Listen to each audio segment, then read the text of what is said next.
Friends, today we are going to discuss the overview of a departmental or a domestic inquiry. What is this domestic inquiry or a departmental inquiry basically? As you understand, there are so many industries, and in industries there are workmen. And as far as workmen are concerned, there are some rules which are applicable. Have you ever thought that we both were in school, we both were in college? And in college, everybody had a roll number, everybody had a I card, everybody had a division. So some rules were applicable. When people go into industries, is there any industry where no rules are applicable? No. There are a certain set of rules which are applicable. These set of rules basically are called as standing orders. They are framed under a legislation which is called as Industrial Employment Standing Orders Act 1946. Now friends, very quickly. Standing orders are of two types. One are called as model standing orders or ready-made standing orders or ready-made rules. Second are certified standing orders or tailor-made rules, you can call them. Rules which are made specifically for an industry. And in these rules, there are a series of acts which are called as misconduct. A conduct which is not allowed, in simple words. We are just discussing an overview because we are going to discuss departmental inquiry in detail in the forthcoming videos. And misconduct, suppose if the workman commits some of the misconducts. Suppose somebody is late. It cannot be this way that you are late and that's why you are dismissed. No. Well, the management could be unscrupulous. Management could be lying. You might have concocted charges against him. You might have framed charges against him. So just by saying or just by charging a person that you are absent on duty for these many days is not enough. You have to prove it also. So the process of proving a misconduct in simple words is called as a departmental inquiry. It's also called as a domestic inquiry. Why domestic? You have domestic animals, domesticated animals, cat, cows, goats, buffaloes, cats. This inquiry, they stay in your house also. We have a pet dog in our house. So these are all pet animals or domesticated animals who stay in your house. This inquiry is held in your house. House means your industry. And that's why it's called as a domestic inquiry. It's held in your department also. Some department, that's why called as a departmental inquiry generally. And what is this departmental inquiry? In simple words, is the process of proving a misconduct committed by a workman. That's it. Now, how should this be conducted? This has to be conducted. The departmental inquiry has to be conducted. I would basically say I can put it in 5 stages.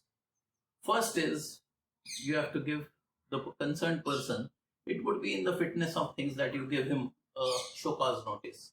Of course, let me tell you something right now itself, and you should have it ingrained in your head right now.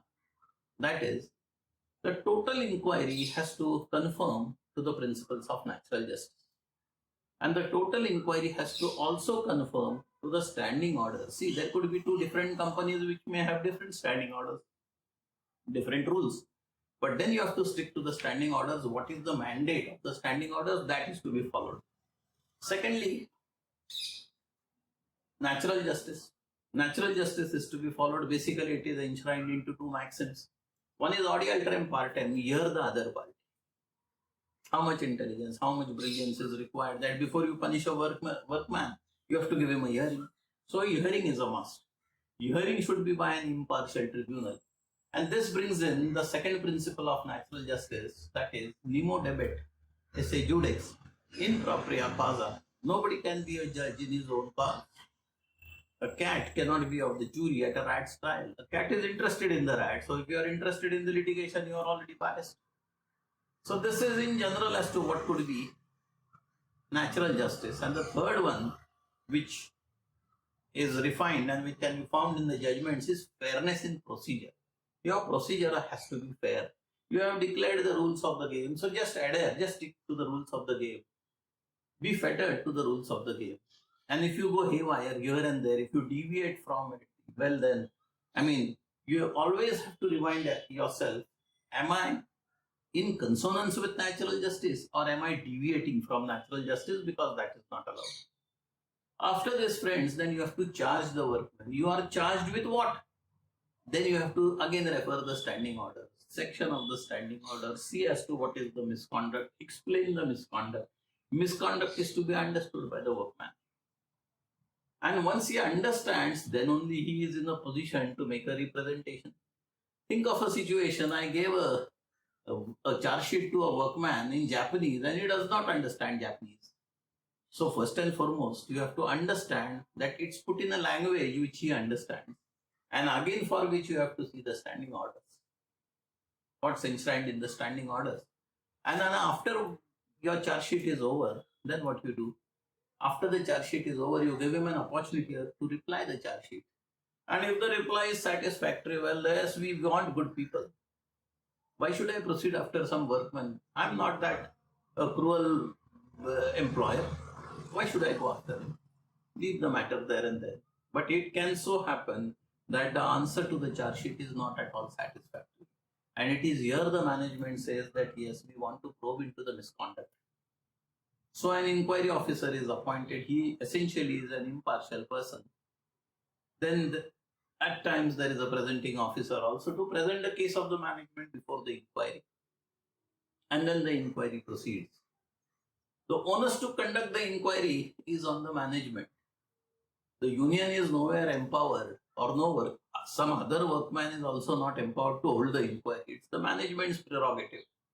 And once the management starts, again, being in consonance with the principles of natural justice, the management should ask whether some initial questions are asked by the inquiry officer. Do you accept the charges? Are the charges understood by you? Likewise, there is a series of the initial questions. After this, when the workman answers it in the negative, that I don't accept the charges, then you ask the workman whether you want a representation of a person of your choice, or as per the standing orders, that representation ought to be given to the workman. And once this is done, then the inquiry starts. The one to lead the inquiry is the management. So the management witness deposes first. And he is helped to make up a deposition by the presenting officer. And after his deposition, that is his examination in chief is over, then he is cross-examined by the defense representative of the representative or the representative of the workman. That is the defense representative. So after his cross-examination is over, then possibly there could be a second witness by the management, again the cross-examination, and then the management witness is over. Total management evidence is over. Then the inquiry officer takes up in writing, yes, my evidence is over. Then the workman begins with his evidence. And then the workman, witness number one. Now who's going to cross-examine him? It's the representative of the management, that is the presenting officer. The presenting officer cross-examines the witness of the worker. If at all he has a second witness. If at all he has a third witness. So all are cross-examined. Again, the inquiry officer takes it in writing from the defense representative that his evidence is over. And then there is a scanning of evidence by the inquiry officer. Why he believes a certain witness, why he disbelieves a certain witness, what is the material, what are the documents. And then he makes up an inquiry report. And the inquiry report is a must. Inquiry report may contain recommendations. Again, you have to see the standing orders. What are the powers of the inquiry officer? And once this is done, the inquiry report is submitted to whom? Who has appointed the inquiry officer? It's the management. So the disciplinary authority or the management, the report goes to the management. And then the management decides as to what is the punishment to be meted out, to be inflicted on the concerned charge-sheeted delinquent workman. And this punishment again has to be in consonance with the standing orders only. You cannot give a punishment which is outside the scope of the standing orders. No. Standing orders, remember, are the rules. And after this is done, then it can be said that there is a proper departmental inquiry. This was, of course, too quick, and this is just an overview of the departmental inquiry, because in our forthcoming videos, we are going to comment upon each and every aspect of the departmental inquiry in detail. Thank you, friends.